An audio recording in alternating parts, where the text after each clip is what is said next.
我们现在准备下载一个1G 大小的文件啊，然后我这个虹膜它在自动浏览器里面刚刚不小心点到下载，我想给它退出嘛，然后我就自然而然点到中间，我想给它暂停，然后就，是这样不行。好了，好了，那又好了。耶？什么意思啊？刚刚是长按那个下载了之后，它就会直接反映到那个主页面上面跳回去了对，。搞了2次。我看啊，我现在按，你看回去了，是吧？精准复现。就这个，它在下载的时候，我点这个呀，就莫名其妙就会回去。哎，每次都把它惨死然后后你。台这什么意思啊杀掉了。后台这次没杀掉，之前有杀过。 Hello，大家好，今天我们来拍户外视频了。今天是三风扇大战，我手上是 iQOO 15 Ultra。OK， 我的是虹膜11 Pro 加。我的呢是最清流啊，荣耀 Win，1万毫安电池，最大。我的 iQOO 是7400。我的虹膜呢是7500，这3台手机呢都是骁龙815的处理器啊，而且都是主打游戏性能的。我们今天看一下谁更狂暴，好吧？当然论设计肯定是 iQOO 赢了呀，无敌好吗？看我这后盖透明的，还有 iQOO 赢了，就是你。哦，虹膜赢了，虹膜赢了。看这后盖透明的，而且还有3.5毫米耳机孔，哎呦，太先进了，太先外星进了。科技啊！而且它的正面还是一个隐藏的前置摄像头哦。哎，我们刚刚看过，这个效果还可以啊。，对，就你测试的话才能看到啊，日常用不明显。我觉得这个虹膜这个设计还是深得我心啊，就是这个销量应该不太好。但是我怎么感觉这个后面的洞好多啊？对啊，充电的时候这个蓝色的这个不知道什么玩意还会动呢。液非常冷吧，的酷炫是不是？而且我这还有肩键啊，就很多一堆对于游戏方面的设计。谁？没有尖键啊？也有尖键啊谁没有啊？谁没有啊？我不知道，不讲。哎，但有一说一，我觉得 iQOO 的这个设置会好一点。你看 iQOO 这个肩键比较小，然后它正常的音量键就比较正常。虹膜的这个音量键太靠中间部分了，而且呢，它下面还有一个这个红色的按键，就我经常会按错啊，我想关机的时候经常按到这个地方了。就用的有点难受。我觉得是你的问题。啊，我的问题。那么相关的设置与流程呢，我们会摆在公屏的某个地方。大家如果喜欢我们的视频，不要忘记了一键3连加关注。那么接下来就开始今天的测试吧。接下来呢，我们就去缩个粉啊。缩粉期间呢，我们就看20分钟的 B 站4K 60帧视频。先来看一下亮度。亮度的话，就是你最低啊，你这个虹膜是最低的呀。但是它已经拉满了呀，它的亮度条。目前这样看的话，是这个 Win 比较高一点啊，它比 iQOO 还稍高一点点呢。 iQOO 也是拉满的了。拉满吗？看看，哎呦，这个拉满了呀。那你这不行啊，那我这个 Win 还差一点点呀。那确实。哎，也是赢。那你拉低一点吧。那我就拉低点，跟你保持一致吧。然后我要说一下，虹膜这个并不是没有开自动亮度，它只是莫名其妙隐藏了。那比如说我现在开，然后我再回至，我再拉下来，它自动亮度那个图标就会消失。其实我是开了的，并且我的虹膜虽然亮度最低，但我其实已经开启了这个阳光模式啊，可能是现在没有强光啊，所以它不能激发。另外呢，我这个虹膜是真144赫兹啊，它所有的地方都有144赫兹，你看到没有？这里有一个显示。他们都是开什么144、165，只有游戏里面能开高，日常用还是最高120的啊。 120还不够吗？不够啊，144更爽啊。你能看得出来吗？我看得出来啊。啊，那你牛逼好吗？那我们就走吧。我们刚准备走啊，这个底下的 iQOO 突然亮度变得很高了，然后这个上面的荣耀 Win 亮度下来了呀。你这个中间虹膜还是很暗啊。无人在意虹膜的死活了。那没办法了，只能迁就一下这个垃圾虹膜了。它这个自动亮度也太保守了吧，给它拉的差不多啊。我这虹膜就是牛啊！我开了这个炫彩灯效，然后看视频的时候，看到没？这后面灯还会亮呢，多你酷炫啊！不是更耗电吗？耗电就耗电，那充电就完事了呗，对不对？上面也亮啊。对啊，这个尖键都亮啊，就炫彩灯效，你知道吗？操你妈的！就不在乎这个电量，你知道吗？反正我们充电应该挺快的，我还没测，我不知道。刚刚看完20分钟的 B 站4K 60帧视频啊，只有我这个荣耀的 Win 掉电了，现在是99，另外2台是没有掉的啊。假呀，真的。什么鬼的？说明我的电比较线性。那接下来我们就开始看1080p 原画直播啊，亮度我们已经统一过了。吃饭吧，我们又看了30分钟的 B 站直播啊，现在我的虹膜还有97的电。iQOO 是98。装逼让你飞起来，哎，我也游戏，嘿嘿。啊，大废物。不是，那他废我，他1万，我7500差一点，而且144赫兹，能不说呢？你看这玩意儿有144赫兹啊！说不定你就有。啊，你装你妈！我们走吧。现在我们使用高德地图啊，去往中午测信号的地方。然后这个图像还不太一样，我的虹膜呢是分的道路左右的，他们就没有分啊，他们显示在道路中间。而且现在亮度的话，就是中间的iQOO会显得比较高一点哦。谁这样呀？那个虹膜就是最暗。刚刚我们都开过自动亮度了，我这个虹膜刚刚这样上相的时候还挺亮的，就是暗现在又变暗了。 Win 还是比红魔稍微亮一点，但还是没有爱酷这么亮哦。我们往前走了一截，现在来到这个圆盘了，只有红魔的实时位置是对的。我们现在是在这个圆盘的左侧，其他两台都还在圆盘上面哦你。这也太精准了吧，这个红魔。对我只是亮度不太高啊。现在导航上我们往右边走，我们选择往左边走啊，看它3台手机会怎么反应啊。走吧，往前走了没几步，爱兔的实时位置也对了。此时荣耀问的位置也对了，他们的实时位置刚对，我的红魔都已经给我规划好路线了，切换了呀。有点厉害。切换呗，我们爱赶紧兔，滚啊！我们爱兔也有备选路线，好吧？路线我也有啊，只是不切换。想吃橘子给你买，我也没有规划，我就是跟爱酷一样的。两台手机几乎是同一时间切换到了备选路线上啊，比红魔晚着10来步吧。我们刚刚右转，我的红魔就已经预知到了规划的路线啊。说厉害话啊！什么玩意儿？牛逼呗！你这什么游戏手机？这导航手机啊！你们怎么在对面啊？我们另外两台手机规划路线还在对面啊，那我们俩走吧。那你们走吧。而且我红魔的实时位置也是最对的啊，他们2个都还在那个你连钢补带管地方。压是吧？拜拜，你赶紧滚吧拜。哎，他们排挤你，优秀就是被排挤。但是我有一说一啊，这个自动亮度是有点太保守了，不太行，真不太行。我的实时位置对了，啊，OK，都好了吗？我们俩的实时位置几乎又是同一时间对了，那你们2个就拉到一块儿去了呗？这也不算很拉吧？不算很拉吗？跟红魔比非常的拉。我们现在准备来刷一下美团，看看有没有加载方面问题啊。我们都已经开关过了自动亮度了。你的亮度就是最低的呀，你红魔对啊，就没辙了啊。你还导航什么呢？都没有什么很明显的加载问题啊，都还行吧。感觉这个红魔上去的这一下好快哦，一下就没了。虽然他们2台手机的实时位置对的，但他们规划路线还是在马路的对面啊。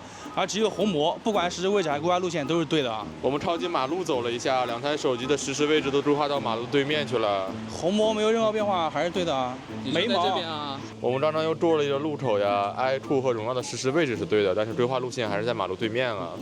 还得看我红魔啊！我们刚刚看了一下，红魔在过马路之前，它的规划路线呢是在这边，是在左侧的。然后我们过了马路之后，我们是在右边走，它就给我规划到右边去了。好猛、啊！真的牛，它会实时会规划的，这才真正的实时规划。他们俩都是假的，你知道吗？还是错的。我们在这里等下红绿灯啊，3台手机好像都没有虚中行走的情况啊。但是你爱酷确实好亮啊！等一下，你的红魔好像怎么在自动动啊？我的红魔这个图标。有点微走的感觉啊对，但是上面并没有那个，因为你的这个路线跟其他2台不太一样啊。我们又过了个马路啊，现在还是只有红魔的实时位置对的，然后我们现在已经来到调节点了，我们去调节点调了一下吧，主要是看他们2个的表现啊。那我们俩就调理一下吧。主要看你的表现。哎呀，到这个调理点了呀！我这个 Win 的实时位置是对了，然后 iQOO 呢是紧随其后。红魔没有那么准嘛，我们现在其实在上面行走啊，但是它还是沿着我规划的路线在走的。但你还是比较厉害的。对，因为它规划路线是对的嘛。走着走着，红魔的实时位置也对了，你看规划路线是这一条，它现在在上面啊。它是真的非常准，它可以太牛了，测过的手机里面最准的那一波了。我们红魔不仅能打游戏，这个外出导航也是非常准的，但是这个自动亮度呢还得改善一下。我已经开了这个户外阳光模式了，但是还是3台里面亮度最低的。导航了快34分钟，我们已经来了目的地，期间我们还刷了15分钟美团。我这个红魔可谓是表现非常之好啊，规划路线非常灵敏，并且实时位置非常精准啊。唯一美中不足的就是它这个自动亮度不是很激进啊，但是它的步行导航表现应该是我们测过的所有手机里面最好的那几台了啊。接下来是 iQOO 跟荣耀这2台，无论是实时位置还是路线规划，几乎都是一样的。那虽然说比红魔还是有点距离，但是在我们测过的手机里面也算是中上的水平了。因为我这个荣耀它电池最大1万毫安时，并且呢它这个系统里面也记录了这个桌面时间呀，所以今天时间呢就以我为准吧。我们现在是用了1小时34分钟的手机了，现在我的荣耀还有87的电，iQOO是85。红魔还有87，那接下来我们就去厕所测下信号吧。现在我们已经到了这个抽象的会员制餐厅了，只有红魔是没有环境测自适应的呀。iQOO是最明显的。我们先用联通的打个电话吧。哎，都通了，都通了。我们现在进入到微信里面了，先来发送一个表情。3、2、1点。都很快收到了啊。我们现在进入到微博里面了，3台手机都同时刷出了新的内容，现在重新刷新一下吧。红魔最快，其次是左边的荣耀，中间的iQOO啥情况啊？那不装 iQOO 了，另外2台再来一次吧。iQOO 现在也刷出来啊，现在我们3台重新再刷一次，3、2、1送。哎，这一次是荣耀最快，怎么回事？红魔？完了呀！就这样吧。我们现在已经进入到抖音里面了，只有中间的iQOO跟右边的红魔没有刷出新的内容。左边这个荣耀呢是刚加载的是1点，但是还是显示网络不稳定。相对来说荣耀好一点吧，它至少有画面看，另外2台都显示网络不稳定嘛。哦，中间的 iQOO 也加载出来了，但是有点卡。只剩红魔了。红魔显示当前无网络，请稍后再试啊。那我们再往下刷一刷吧，红魔是刷不动了啊。另外2台表现差不多，都是有概率性刷出来内容。我们已经切入到电线卡了，现在打个电话吧。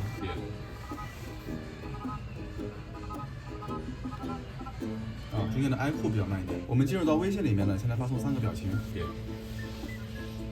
哎，都很快。我们现在已经进入到微博里面了，3台手机都刷新的内容，再重新刷新一下吧。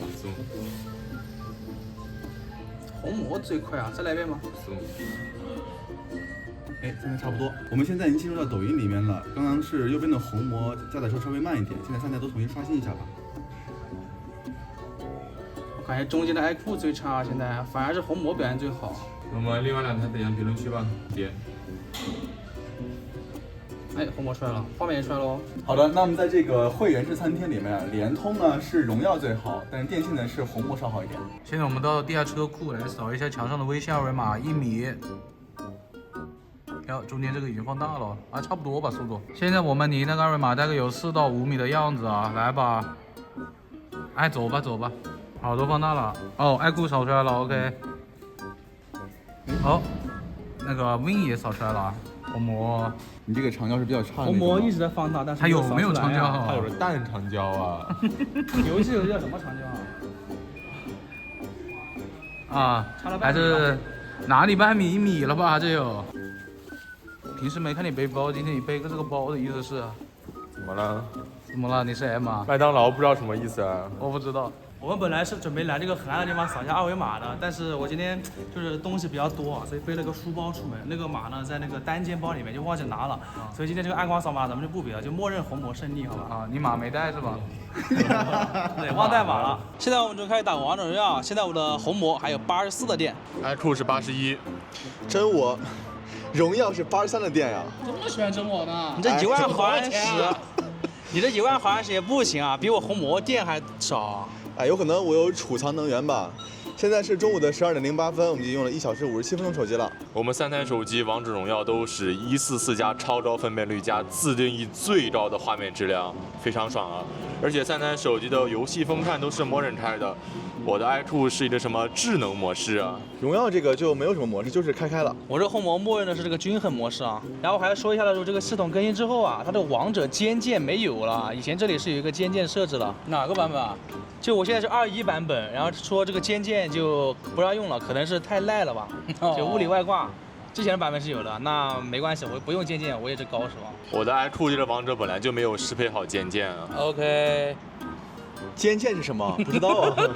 怎么说？我这 iQOO 亮度是不是遥遥领先？遥遥领先，死的最快啊！遥遥领先，比这个荣耀稍微亮一点啊，然后比这个红魔亮多了呀。我红魔已经拉满了，我红魔已经拉满了啊。你红魔拉满了？对。那我们就用它这个自动亮度吧，不统一了吧？算了吧。我这个红魔在打游戏的时候啊，它会进入一个游戏空间，然后它状态栏的这个自动亮度就调不了了，它受游戏内部控制。但是呢，我游戏里面亮度也拉满了，它只有这么亮啊。啊，那就没办法了啊！我们都是开着50%的音量，那这 iQOO 也太大了吧！我的天哪，非常大，这个好大呀！它今天很大，我的，哦，太大了，怎么办？它太大了，我调小2折吧。真的调小一点吧？哇，你调小2折还比他们大一点，为什么？我再调小1折。今天让你爽到了呀！哇，太大了，太大了！朋友们，我们打了一会儿啊，这个iQOO的亮度还是比较高啊，然后这个荣耀 Win 的亮度稍微降下来一点了，现在打了几分钟？打了3分多钟。然后这个红魔的亮度其实现在看起来比 Win 要稍微高一点嘞。但是iQOO还是非常亮啊！刚刚看到队友那干将莫邪说我什么他上了我不上，他死了我又上了，妈的！他血那么脆，掉那么快，我哪知道要不要上啊，对吧？我又没技能，我他妈帮他干啥？真是蠢逼！操你的母牛！他妈的，这种没脑子队友不要打游戏好，他妈的回家种地去！呸！注意一下素质好不好？我素质很好。他素质好吗？素质太差了，我的天！朋友们，这个红魔打着打着，这个叶冷开始转了，好帅啊！太帅了！我打游戏的时候专门盯着这个看，我都不想打游戏，盯着这个玩。这把游戏打了13分钟，3台手机都没有什么问题啊，144帧非常拉满。下一把我们就加大负载。我这个红魔跟游戏相关的设置看似很多，但是大多数都没有什么用啊，什么胜率预测呀，什么计数器、魔击嘴替，这不知道干啥的。我就开了一个这个4D，高手怎么不知道呢？就没什么用，对于我来说用不着，你知道吧？我就开了一个4D 震感，然后它这个超近画质，这个画质提升必须我开启这个崛起模式，也就相当于游戏模式才能开启。所以呢，我们3台手机现在都把游戏的性能模式打开啊。iQOO 的这里可以调的挺多的呀，先是触控的提高了，还有着 Q3 专区开了一个超级分辨率，下面游戏视角增强打开了，然后4D 震感、触控什么提高了。哎，除此之外，它在王者荣耀里还有一个专门的地图旗舰级画质，你知道这是什么东西吗？哇，太牛了！我们你不是游戏神机吗只有红魔没有啊，就红魔跟腾讯关系也就那样啊，所以下次再说，下次再说。我的荣耀呢，开启了一个操控增强，并且开启了一个画质增强的选项，并且啊，在这个游戏里面还有一个地图旗舰级画质啊，跟这个 iQOO 是一样的呀。哎呀，谁没有啊？谁没有啊谁没有啊？哎，怎么不说？哎，头怎么低下来了？红魔低着，红魔，哎，叫！这个亮度还是中间的iQOO 15 Ultra 最高啊，这个红魔还是最暗的，并且明显暗很多啊。荣耀 Win 呢是会比iQOO 要稍微暗一点点，你看中间这台超亮。我红魔拉最高了，这个红魔太傻逼了，它这个超近画质我必须开游戏模式能打开，然后开始之后他说什么打开画质提升后最高帧率将降至60帧，然后它这里不是有2个选项吗？一个是原始，然后另外2个高，这里面我只要任意一个开高，它就给我锁到60啊。就那我开这超近画质干嘛呢？再让你开一个超级帧率插着帧，是不是？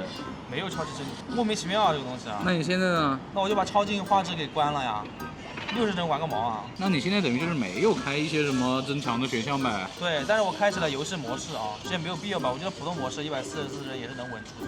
那你现在负载就会比他们2个更低啊，是的你亮度也低啊。我们3台手机都把往上对着天了一点，我发现这个 iQOO 屏幕更亮了，我的天哪！我刚才也看了一下，真的超亮。太夸张了吧！愈战愈勇啊！我的天哪！红魔觉得是什么 AI 科幻片？我自动亮度只有这么亮啊，那能怎么办啊？典韦那个 E 技能不可以闪一下吗？滋一下就把这个韩宝辛辛苦苦打的蓝就抢掉了。然后韩宝说：“你妈呀！”还行吧，反正你是打野，给你也正常。第2把王者呢打了17分半，3台手机无论帧率还是网络没有任何问题。但是我刚刚摸了一下温度，就是我这台荣耀明显要比另外2台热一点呀。这个 iQOO 他妈老逼温的一匹，然后红魔是因为画质可能低一些，然后亮度也低啊。对亮度也低一些，就也是温温的。也有可能是我风扇比较牛啊。啊，也可能是你亮度比较低嘛。就是你 iQOO 亮度高这么多，然后我一摸就温温的。而且朋友们到最后啊，就是这个荣耀的亮度其实跟红魔就差不多了的。现在呢，我的荣耀还有72的电。iQOO 还有67，红魔还有66，你看我开了阳光模式，它这个东西图标会在这个前置的隐形摄像头那里啊。啊，它要是旁边太亮了，它这个就会就不暗得很明隐形了显了，对，就不隐形了。它搞那个图标站在那里啊。现在是下午的1点02分，我们已经用了2小时51分钟手机了。接下来呢，在这里测下信号吧。好的，朋友们，大势去吃小零食了，剩我们3个人了。我们都开关注了自动亮度，但是右边这个红魔怎么回事啊？它特别暗，然后它亮度条还不拉满啊，它的自动亮度真的有点问题啊，太保守了。那我们给红魔就拉满吧。我们已经在微信里面拍完1分钟视频了，我们先上传一下，点。好，3台手机都要导出啊。怎么都要导出啊？这是815怎么回事啊？iQOO导完了，哎，那很会导了。发了，完了很快。啊，红魔最慢，也发完了。我们现在准备下载一个1G 大小的文件啊，然后我这个红魔它在自动浏览器里面刚刚不小心点到下载，我想给它退出嘛，然后我就自然而然点到中间，我想给它暂停，然后就是这样不行。好了，好了，也好了。耶？什么意思啊？刚刚是长按那个下载的时候，它就会直接反映到那个主页面上面跳回去。搞了2次。我看啊，我现在按，你看回去了，是吧？精准复现。就这个，它在下载的时候，我点这个呀，就莫名其妙就会回去。哎，每次都买到残次然后后元。台杀这什么意思掉了。后台这次没杀掉，之前有杀过。我们现在准备下载一个英雄联盟手游的安装包啊，1.13G 啊，中间这个 iQOO 显示1.24G 啊。点，我们来看一下下载速度，感觉是荣耀现在是最快的呀，朋友们，20多兆，其他2台都是10几兆。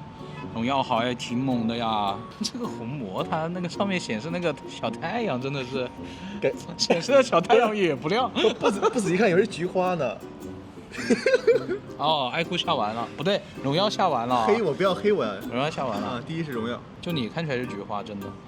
你这红魔再按一下，不会又退出了吧？哎，别点，别点。哎，没有，刚刚不知道啥情况，触发 bug 了。感觉红魔好像先下完的。哎呦，红魔最后卡住了，它就比爱酷慢了一点点啊。我们现在用电信卡打电话，联通卡来刷抖音啊。先慢刷，感觉慢刷好像没有什么很大的问题啊。哎，现在感觉这个荣耀的亮度也挺高的嘞。好，我们稍微加速一点。还是我爱酷的品味好一点了。哎，你不是说你的红魔什么一直都144吗？你这刷上去哪有144啊？你这刷上去60吧？这开144了吗？开了。啊，它就是这样的呀，它就是会有点小卡的那种感觉啊。加到最快吧。其实爱酷的屏幕还是好亮，它这个黑的地方就亮多了。哎，最快的时候这个荣耀稍微有点加载的这个地方。对，稍微有一点吧，其实都有一点，爱酷还可以了。红魔也挺多的。对，红魔其实加载也还比较多，整体爱酷会感觉稍好一点点啊。现在我们用联通卡打电话，电信来刷抖音啊。慢刷。不是你组玩的是什么东西啊？哎呀，你这个真的我受不了了。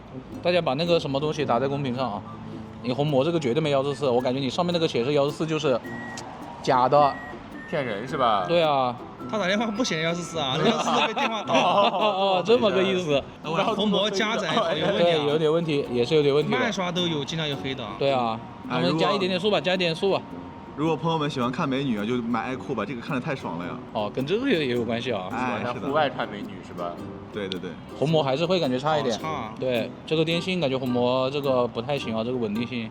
然后我们再最快吧，都会有点加载，感觉这个荣耀的加载也比较明显了。对，跟联通没什么区别，这个荣耀。对，整体感觉还是爱酷会稍微好一点的，红魔也挺差的。你看，它现在开始加载了。它不管慢刷还是快刷，就是刷出来黑了。感觉它电信卡就在这个好的时候就不太行啊。我们准备坐地铁了，还是刷信息流啊？现在抖音。不是刚刷过抖音吗？当然又不是我刷的。我这个红魔现在刷起来挺流畅的呀，感觉应该有144赫兹啊。刚刚应该是一边打电话一边刷，它可能软件不兼容，所以就没有144啊。你现在也不一定有144，但是120应该是有的啊。一定有144。啊？为什么呢？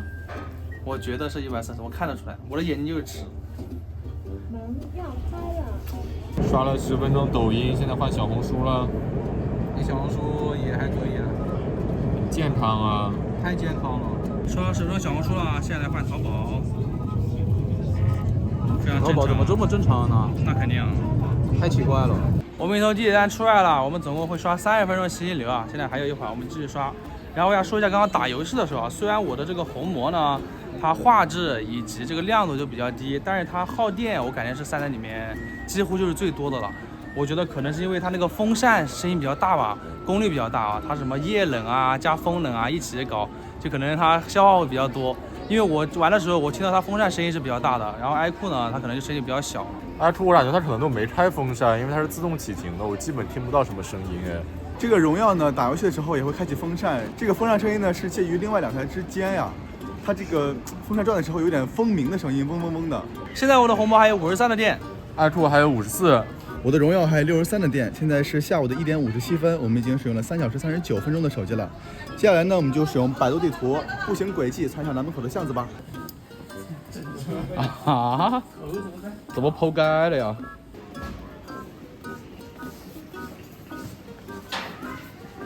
我们步行轨迹了快12分钟啊，现在到达目的地了，现在看一下起点啊。这个自动亮度我们是开关过了，他们策略有点不太一样，所以红魔现在屏幕显得特别暗啊。我这样它就会亮一点啊。对对对。起点的位置的话，应该是这个红魔是相对来说比较差一点的，但是也还行吧，是在地铁站上面的，其他2台的位置就相对来说比较准了啊。接下来进巷子这条路，3台手机其实差距不大吧。接下来回头路呢，很明显是左边的荣耀 Win 是最准的，大家看到没有？一个非常完美的，对，这个非常非常标准啊，非常喜欢啊。然后呢，中间这个爱酷呢，其实也还可以，稍微交错一点，对。然后这个红魔不知道在干嘛，就是他走进去又走出去，又绕了个圈啊，他想去哪就去哪啊，那确实稍微差一点了。接下来这条路呢，其实在上面这一节3台手机都还行啊，都是比较靠近路的，荣耀就会显得坠在路上啊。但是再往下拐的时候呢，都稍微有一点点的偏吧，大家看到了吗？稍微都有点偏上，但是红魔这里就有一个很奇怪的凸起，对，凸起，而且它穿楼也是最多的啊。对，接下来到学校门口这条路的话，红魔也不太行啊，它也是稍微会显得偏上了一点。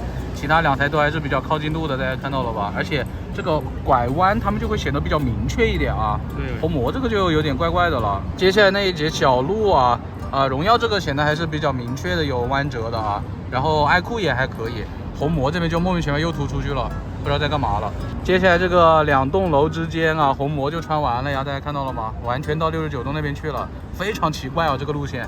啊，这个爱酷呢就稍微偏上一点，到69栋上去了。最屌的就是这个荣耀 Win 了，非常准，很准这个路啊。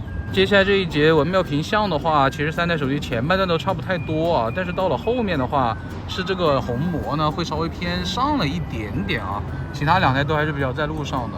最后这一节比较开阔的古潭街3台手机都还是比较在路上的啊。那么这样综合看起来的话，是荣耀 Win 在这一次是最准的，然后其次是爱酷啊，最差的就是这个红魔了，它在有些地方真的轨迹非常奇怪啊。现在我的红魔还有47的电。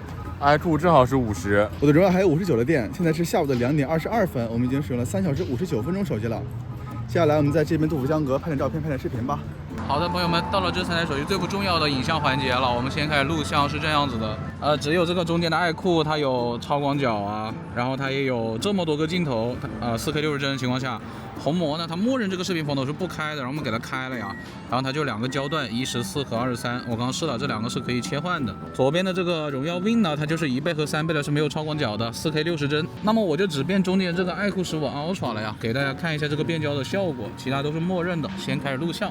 OK， 现在是他们的1倍可以看到就是红魔这边呢，我从取景框上看非常奇怪啊，这个颜色确实挺红的，然后所有的饱和度感觉都挺高的。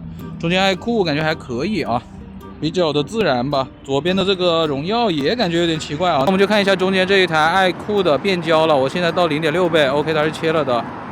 回到1倍啊，它也切换了，到3倍 ，OK， 它也是切了，最高是15倍啊，大概就是这样一个效果了。我觉得这个效果可能跟爱酷15也没有很大的区别吧。OK， 那我们就回到1倍啊，可以看到是右边的红魔，它的这个取景框的广度是最广的呀。好，来，现在我慢慢的向他们走过去，大家感受一下啊。他那个手又放在哪儿呢？你在干什么呢？哎，这个红魔为什么拍成这个样子啊？我从取景框上看，他脸好红啊！我的天啊，哇，这真的是红魔了！我的天呐 ，Red Magic。我真受不了了，这个感觉就是很多年前的手机啊，我不知道它最后成片是不是这样的，反正取景器上看的非常恐怖。好，然后是爱酷，我对着它的脸，大家感受一下，我觉得清晰度有点差吧，这个取景框。荣耀 Win 呢，就感觉这个衣服的颜色不是很对劲啊，然后它脸的颜色还可以，相对来说是比较自然的。那我现在来慢慢的转圈，我感觉中间爱酷是不是有点掉帧啊？我感觉它掉了，它这个手啊。好，我感觉爱酷15 Ultra 是掉帧了，它现在屏幕非常亮，但是红魔这个颜色真的太诡异了。荣耀的还相对来说比较自然一点啊。那我现在离远一点向他们跑过去，大家感受一下这个防抖。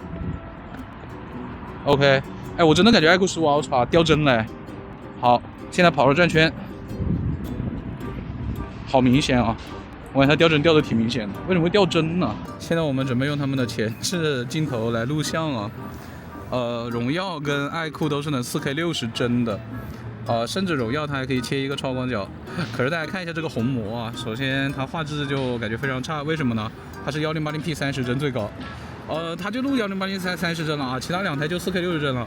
而且我还发现了一个问题，它虽然这个画质很差，但它这个相机的这个界面我也觉得有点奇怪。大家可以看一下这个下面，它是做一些什么立体效果吗？就是往左边的这几个字都压缩了，大家看到了吗？可能是的吧。就感觉这个页面也专门设计过的，很塑料，你知道吧？感觉哎呦，好奇怪啊！感觉其他2台这个旁边的这几个字还稍微的舒服一点啊。好，现在我来做3台手机的前置录像啊，是只有左边的荣耀有一个这个超广角，就是可以放大倍数。但是中间的爱酷虽然没有，但是它是最广的，大家可以看到吧？然后目前屏幕上看的话，亮度一定是中间的爱酷15最高。对。左边这个荣耀呢显得有点惨白啊，右边这个红魔就，不配上桌了，古早了。对对对。中间的爱酷还是显得比较有气色的。这个脸的颜色也是比较还原的呀。对，显得比较好看一点。我是比较往前走一走吧。OK。那我来测它的防抖吧。然后转一圈，看一下有没有什么奇怪的眩光啊？我刚刚看是有的。再看红魔这边，看到吗？那个不是没有擦干净哦，就是有啊。好古早的感觉啊，我觉得这个爱酷有点完胜了啊。哇，荣耀那个颜色拍出来也是挺奇怪的，说实话白白的啊，但是没有这个红魔奇怪，红魔太奇怪了。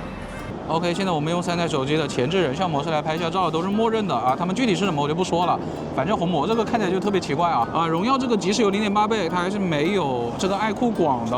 好的，现在我们在逆光的情况下，还是用这个前置的人像模式来拍照。这个红魔这边一逆光，非常的恐怖，真的说很夸张，逆光有点不能用感觉啊。3台手机的前置拍照模式啊，再来拍一下这个红魔，还是很奇怪啊。而且要跟大家说一下，现在我们是面对太阳的，这个爱酷的亮度是明显高一些的。好的，现在我们用顺光再来一张啊，前置拍照模式。我有点怀疑这个红魔它到底能不能过那个人脸识别啊？那些软件的检测它过得去吗？准备用3台手机的后置的人像模式来拍照啊。红魔呢只有23跟32两个，那我们就这样吧。荣耀呢我们就用1倍和3倍了，爱酷呢我们就用23和85吧，就是用他们的那个长焦焦段了。它虽然长焦是70几毫米，但是这个人像它只给到了85啊，其他都是默认的，就这样拍吧，无所谓了。干什么加豪是吧？感觉爱酷这边还是走那种好看的路线的。哎，红魔真的拍出来，你们两个就是2个红魔，你们知道吗？主要人的肤色显得自然一点，但是衣服的颜色就是爱酷感觉好一点。这个红魔的取景框也非常糟糕，感觉它的清晰度也非常低啊，焦段区别太大了。荣耀这个取景器上，他们肤色写的是比较自然的。成片也美化了，爱酷的人像还是会好看一点。红魔这个到底是什么东西啊？算了吧，我感觉买这个手机也不在意。逆光人像我们就不拍了，我们直接用拍照模式来拍他们2个啊。就焦段用相近的就行了啊。红魔呢后面有这么大一堆洞，看着好像有很多的那种镜头还是什么东西，实质上呢就是只有超广角和主摄啊，就只有2个光学焦段，哎呦，非常尴尬啊。看中间的爱酷15 Ultra， 相当亮啊。贼亮，对，但是我觉得它没有上一次爱酷15那种傻亮的感觉了，亮度的调度策略感觉是比爱酷15要稍微好一点的。我还以为你伸了另一根手指呢，还想让你放下呢，真是的。红魔有一点可以夸，它的超广角是14毫米，其他2台是16毫米啊。红魔这个取景框真的一般般了。爱酷因为屏幕亮，所以看着也还挺舒服的，但是可以看出来它的取景框清晰度是没有荣耀高的。我给红魔也拖一个3倍吧，它还自动触发了一些什么人像美颜啊，什么一些滤镜什么的，我们也不去管它了啊。爱酷可以说是在游戏手机里面可能拍照最好的那种吧。OK 啊，在顺光拍几张，那什么魔爪，红魔，红的妈呀，红！这样1倍的不是我错觉吧？为什么这都是1倍？这个取景框红魔的要广很多感觉这一组就拍一个2倍才切吧。我觉得荣耀跟爱酷也就是个4:6开吧，爱酷也没好很多啊，但是远远比红魔要好。红魔这个拍照让我也不能相信努比亚的拍照呀。到这就还是经典的拍一下对面的杜甫江阁啊，一个大逆光来吧，最多拍到10倍了。少说点话，大家多看一下吧。这3台手机也没有很多好说的。我在网上看有很多人说这个爱酷15 Ultra 它的硬件跟爱酷15没有什么区别，但是呢，它这一次好像是说给了X300 Pro 的算法吧。我说实话，有点没太看出来啊。我拿它来拍照，我感觉跟爱酷15没有什么区别啊，至少区别很小吧。直接拉到10倍哦，红魔这个10倍已经糊得不行了。爱酷的从取景框上看是没有荣耀清楚的，但是我相信它的成片会比较清楚。荣耀跟爱酷就都是用的生动或者鲜明啊。最后还是在这个经典地方拍一下这种街景啊，什么远处的楼啊。爱酷跟荣耀全都是用的鲜明啊，他们默认的就是这个啊，这里能够看出来蛮明显的区别的。这个取景框里面这个色彩层次很明显的荣耀是要差一点的，中间的爱酷是比较好的，爱酷的这个地、这个对比度、这个阴影是比较好的。红魔给了一个快捷按钮是5倍，我们也拍张5倍吧。那荣耀给了个6倍，我们也拍张6倍吧。它没长焦，这个取景框5倍真的已经很糊了。爱酷跟荣耀的还是 OK 的啊。到了长焦之后，其实我觉得荣耀取景框还是可以了，感觉比爱酷的还稍微好一点，就拍到10倍了。好了，拍照就拍到这了。我们刚录完像拍完照，现在红魔40%的电。爱酷42%，荣耀现在还有53%的电啊！现在是下午的2点51分，我们用了4小时24分钟的手机了。接下来我们打10分钟微信视频通话吧。有人去吃甜品了，终于不是你了。上一次好像我每次都没有，我没有去吃过，你不要再黑我。我们现在打微信视频通话呀，可以看到的就是这个中间的爱酷，它的取景范围是最广的。然后大家也看不清这个右边的红魔吧，这个红魔效果非常差呀，朋友们，很朦胧啊。无论是清晰度还是什么都比较差，而且它上面有那种网格状的感觉，非常的明显啊。但是清晰度呢是这个荣耀比较好一点，而且我感觉荣耀其实这个画面会显得相对来说自然一点吧，感觉人比较有血色啊。爱酷这边拍出来就有点惨白了。后置呢红魔也是挺糊的，它比其他2台都要糊一点哦。然后其他2台的话是中间的爱酷，清晰度是比较高一点的，但是这个广度的话差不太多吧，好像还是红魔的稍微广一点点嘞。使用的微视频通话打完了，接下来我们准备吃饭了。现在呢，我们会使用高力图车的啊，会经过南葫芦隧道，我们会重点关注他们在隧道里的表现啊。爱酷还是好亮啊。OK 啊，我们已经上车了。3台手机呢全都有3D 车道级导航，还是爱酷的亮度是最高的。中间这台，我们现在准备左转了，看一下 ，OK， 正在左转。哦，3台手机几乎没有什么区别啊。现在又准备右转了，来吧。也几乎没有什么区别吧。我们现在正在要进入隧道啊，但是今天好像这边车很多。3台手机的这个导航上都显示前面有事故啊，所以我们现在进这个隧道口特别的慢呢。我们现在已经进入到隧道了，进了很久啊，然后3台手机都在隧道定位中了。今天这个情况估计有一点不太准吧，因为前面有事故啊。3台手机现在车道都没错了啊，正好经过了这个出事故的地方啊。OK， 接下来的路就会相对来说顺一点点了啊。不是这个进度差太多了吧？500米、600米、700米。由于我们在隧道里面开的挺慢的，以现在的这个进度来看的话，是爱酷比较准，我们离那个弧线还有一定的距离啊。OK 啊，我们现在刚刚要进入到这个弧线行驶，然后右边的红魔就已经要开出去了，大家看到了吧？然后左边的那一台荣耀 Win 呢，也快开到岔路口了。我们才到这个弧线上行驶呢，爱酷是比较准的。爱酷马上也要出去了。哦，那不对了。但是爱酷是还是跟我们实际情况是最接近的了。就是今天这个情况都不行。我们已经在这个岔路口里面了。3台手机已经等了很久了。不知道，我们即将要出隧道了。中间的爱酷也跳了一下。爱酷最准现在。感觉爱酷是回来最快的。然后是荣耀，最后是红魔。那爱酷还是会相对来说好一点点了。今天这个情况比较特殊啊。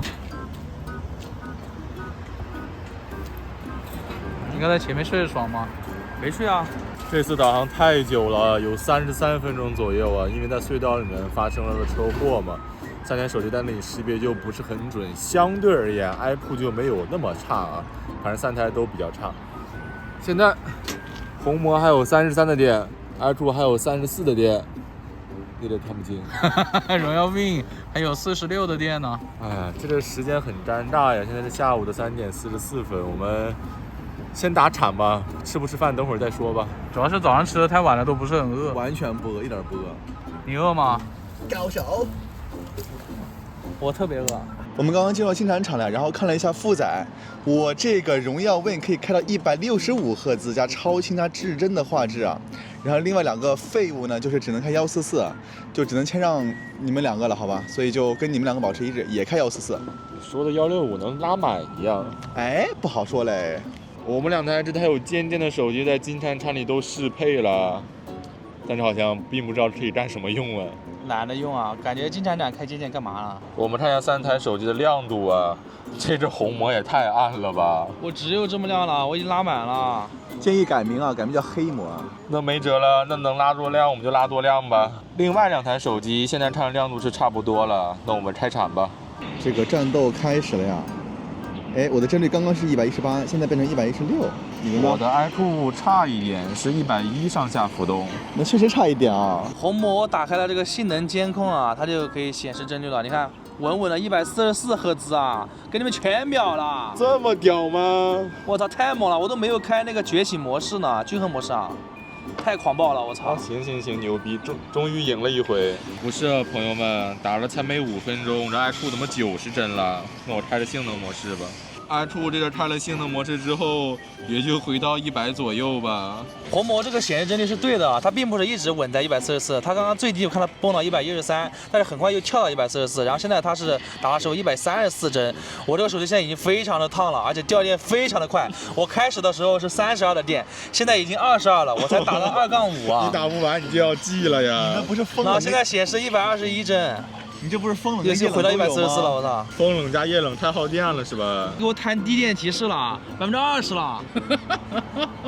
手机也巨烫。我等下还要拍照呢，怎么办呢？反转，我觉得 iQOO 性能释放有点怂啊，开启性能模式最高也就90帧了。我先把风扇拉满吧，不用智能模式了。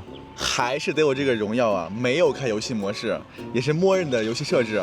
现在它的帧率是104帧，刚刚打起来也是110帧左右。你这个 iQOO 15 Ultra 在哪里啊？是价格吗？ Ultra 在尖剑，你有吗？朋友们啊，真的很夸张，这个虹膜啊，巨烫，我的天哪！就是今天现在是14度啊，然后它真的是那种手摸上去就要拿开的那种，哎，巨烫！你们把壳摘了吧，你把壳摘了好不好？你们都把壳摘了。他把壳摘了，他不是烫伤了吗？真的吗？我不能摘，你等下就我把它风扇拉大，好吧，开极速散热。哎呦，我的天哪！我现在它这个裸露的地方我都不能碰，我这个尖尖的地方真的非常烫啊，朋友们，这太夸张了。我们现在进入到深了，另外两台手机它自动亮度都下降了，但唯有我虹膜啊，它这个亮度是独立的，它不会降。你也拉低一点。对，我待会跟他们保持一致。但是我要说一下的是，虹膜是稳不住144了，现在在120帧左右啊。我的 iQOO 就是稳在90了。我的荣耀是稳在了100帧啊，比刚刚有低一点了。我这虹膜开了超强风扇，并且进入室内亮度跟他们保持一致之后，现在没有那么烫了。那么接下来我们就把壳摘掉玩吧。我这个荣耀呢是手动把这个风扇转速拉到了最大呀，然后听下这边声音就是有点滋的声音，很爽啊。确实，你这好吵呀！我这 iQOO 好像都没什么声了，我也是手动最大呀。哎，那说明我这个更强劲啊，你就不行。哎，别听了，没有的，你就是小。刚刚听了一下，我这个虹膜跟荣耀 Win 的风扇声音都挺大的，我们都开了那个最强的档位，比这个 iQOO 不知道强到哪里去了。它那个真不配叫 Ultra 好吧，不配叫游戏手机，赶紧滚吧！还搁这儿听呢，在这儿。哎，别听了，没有就没有。90帧怎么了？90帧很好了已经。我的 iQOO 也只有10%的电了，它现在怎么60帧了呀？那就没电了呗。啊，尽力了，让性能模式呢？那就是不行。此时此刻，我的荣耀 Win 还是100帧的帧率啊。虹膜120帧啊，偶尔还能飙到128呢。那你现在是多少电啊5%啊。马上要什么叫 GG 了游戏手机兄弟知道不？马上就 GG 了，我这台 iQOO 帧率回来了，又是90了，最后就在60和90浮动了。这阵容有问题啊！怎么开5战神呢？6战神是另一个级别啊！哎，我现在只有3%的电了，我帧率稳不住了，现在就浮动特别大，有时候40多，有时候80多。你是不是就是没电了？30帧，现在浮动特别大。我在我最后只有2%的电的时候，递出了3星瑞文啊，现在可以挂机吃鸡了，好吧？我操，怎么有个人有个3星5费啊？我是被送走了，操你妈！我吐了。最后是我和他大战了，兄弟。这大战他妈3星5费，你赶紧滚吧！啊，你不相信哥们儿是吧？你和葛人叫什么呢？我也3星5费了，跟你闹呢，跟你开玩笑呢。在叫什么呀？他们两个都去上厕所，你看这个才回来。我看看我这3星5费怎么样？帧率只有40帧啊，这么 C 吗？37，太卡了，我的天！我没打住，50帧又回去了一点。你还多少电啊？我怎么没打住？我现在还有4%的电。那你限制性能要开始啊？我操，不行啊！你还有电呢？我好卡，现在好卡！完了！是吧？接下来我们打了36分钟啊，我的虹膜表现是非常的狂暴啊，我全程开的是均衡模式啊。然后我那个亮度呢，也是我想调多少就调多少，只是它那个亮度上限呢，在外面只能调到那么高。我们进入到室内之后，我是比他们两台亮的，后来我也跟他们保持一致了。就它打游戏过程中，它是不会降亮度的，不管它多热。然后这里的话，一开始是一直能稳在144帧的，后面是实在太烫了，降到了120帧。最后呢，是因为它可能电太少了吧，3%了，它就给我锁了，就那个时候帧率就非常不稳定，整体的性能释放是非常强劲的。我这台 iQOO 即使开了性能模式，也稳住了不到5分钟的100帧上下，最后只有3%的电了，性能释放也不行了，最低能有30-40帧，有点太夸张了。反正它大部分时间都是在90帧的，这个风扇也是拉满了，也没什么用啊。我这个荣耀呢，虽然说是能开165啊，但是为了妥协，跟他们两个一样开了144，但是一进游戏的时候，它将近有10分钟时间都是保持在了120帧，后面呢把风扇手动拉到最大之后呢，就一直稳在了90帧左右，高的话有100，低的话就是85这样子。我这个荣耀全程没有开性能模式啊，但是这个帧率比这个 iQOO 15 Ultra 这个帧率稳的不知道到哪里去了。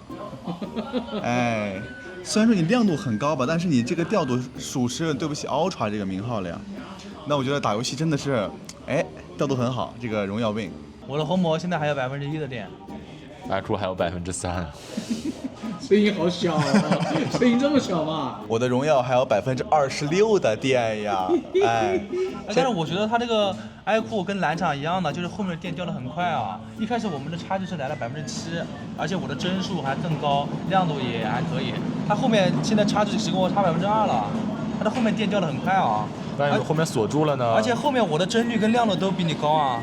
你这个红魔掉的非常不线性啊，在20%左右的时候呢，一直在报数，什么27了、25了、22了，这倒计时呢在那儿。哎呀，那电太少了，确实稳不住了，好吧？我们菜都上齐了，准备拍照啊。其实我这个iQOO电量太低，相机不可用啊。哎，红魔可以用吗？可以用啊。那我们这3人先找个什么事情把电耗完吧。那我们就加大一下负载，让他们赶紧死掉吧。回放刚刚的金铲铲，3台手机又都是均衡模式了，后叉又调到正常的模式。要不然等下菜会凉了呀。刚开始回放金铲上，这个红魔就关机了，我们没办法，看一下它太狂暴了。多少？ 6小时2分钟啊，可以，还可以，6小时2分钟真的还可以。现在iQOO也只有1%了，感觉马上也要爆感毙了。觉马上就没了。OK。也差不多是6小时2分钟，我就给你多算1分钟吧。6小时3分钟这个也没了，就刚说完，而且也没了，6小时2分钟，此时几乎一样啊。荣耀问此时还有26%的电， 26的电，哎，1万毫安呀，还是比较耐用的吧？我觉得比问 RT 的那个表现稍微好一点的。OK，那我等一下就拍个照吧。好的，给2台手机都充到了13、14的电，然后来拍一下美食啊，一倍拍全部，2倍拍单个的菜，什么荣耀啊，跟这个虽然有长焦啊，但是应该是没有长焦微距的。那我们也不试了，因为它的硬件其实跟iQOO是没有什么区别的，跟iQOO 15没有什么区别啊。荣耀这个拍美食真的挺难看的，iQOO 这个拍美食感觉也不是特别好看啊，有点那种假的感觉。但是我相信他们的成片应该是会比较好看的。哎，你别说，我感觉红魔在这里来拍美食可能还是最好看的那一个了。这个红魔在这个拍照页面是没有2倍那个快捷按钮的，你要调要怎么样呢？你看点它也是没有反应的，你得滑一下，然后它底下才会出现。我觉得这个 UI 真的做的有点一般般，好吧？好不符合正常使用习惯啊。感觉2倍这个红魔的颜色就有点怪了。iQOO 还是 OK 的啊，荣耀也是识别了美食，但是我觉得取景器的颜色是iQOO比较好看一点。iQOO 就感觉这个取景器的清晰度稍微差一点啊，颜色还是比较好看的。荣耀这个就显得特别的白啊，大家就多看看成片吧。拍完照了，我们就真的吃饭了，也不干什么别的事儿了。等会儿再去那个奶茶店测下信号，今天就差不多结束了。OK， 我们吃完饭了，出来用支付宝扫一下共享单车的二维码，来吧。啊，速度感觉差不太多啊。锁门了呀？这灯还亮着呢呀，对啊，人去楼空呀。就没办法了呀，主要这边是大学嘛，然后今天感觉这边很多店都已经放假了呀。我们在门口测一下吧，要不？怎么说？这个感觉很适合你啊。啊，适合我吗？对啊，糯叽叽啊。妈的，你连我名字念错了，柳唧唧。我们还是在店门口扫一下这个叫什么充电宝的这个支付宝二维码呀，来吧。哎，荣耀最快呀，荣耀还是快一点哦，但是速度差别不大吧。现在我们来微信发送一下刚刚拍了1分钟视频啊。3、2、1点。哎，这次荣耀不用导出了，荣耀没有导出了，但是发的不是很快啊。这里信号还是不太好啊，这虽然是在这个店门口啊。我感觉，哎，发完了 ，OK， 还是比较厉害的。iQOO 很快，iQOO发的很快，iQOO 也挺快的 ，OK，iQOO 已经发完了。红魔发的特别快啊，但是就是那个导出特别慢啊。对，那我们接下来再下一个300多，但是这个iQOO显示401兆啊，370多兆的一个疯狂动物园的一个叫什么游戏安装包啊，来吧，点。好，我们来看一下速度。iQOO 好快。iQOO 10兆 OK。荣耀也很快，都很快。荣耀20兆。啊，那这边速度就是比较好。还能到你能当什么？你要说什么？17这个。我已经下完了。iQOO 上来了，iQOO 20了。哎呀，荣耀已经完了。荣耀下完了 OK。iQOO 肯定是打得过红魔吗？打傻逼，没打住。OK， 那iQOO 还是相对来说慢一点的。好的，接下来我们就给大家进行总结啊。首先，我的红魔11 Pro 加，它的续航成绩是6小时2分钟。我的 iQOO 15 Ultra 是6小时3分钟。OK， 我的荣耀 Win 续航时间是6小时15分钟，还剩22%。这个续航很扎实，我觉得比 RT 要扎实多了。OK， 接下来我来说一下我这台红魔的表现吧。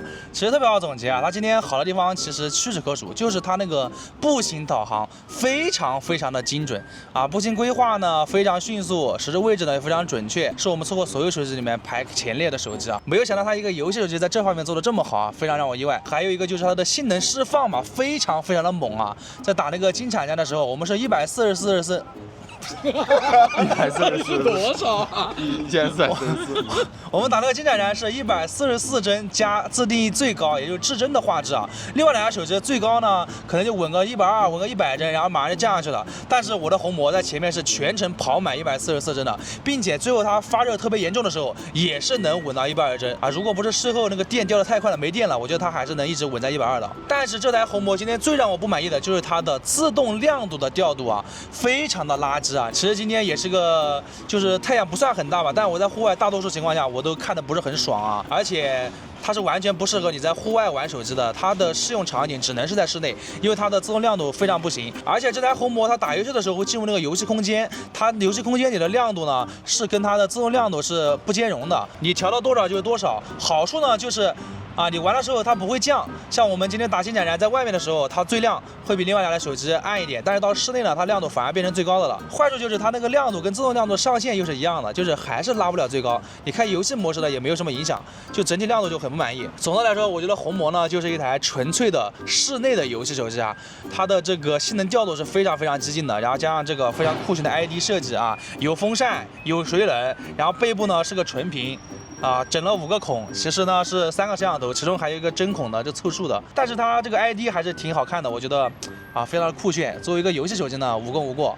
续航呢就中规中矩吧。还有就是它这个前置摄像头，你别管它这个效果怎么样吧，至少这个隐藏的效果还是不错的啊。如果你是一个经常在室内游玩的游戏爱好者，那么我觉得你可以入手这台红魔，其他的就不太推荐了。到我的 iQOO 15 Ultra 了，今天最大的亮点就是它的屏幕亮度非常好，它没有像 iQOO 15一样能傻亮，我感觉它的亮度策略会比之前好一些，其他就没有什么优点了。作为一台游戏手机，它的性能调度可以来说是比较怂的，金铲铲基本都是在90帧，这个性能模式也不顶用，跟 iQOO 15也表现差不多。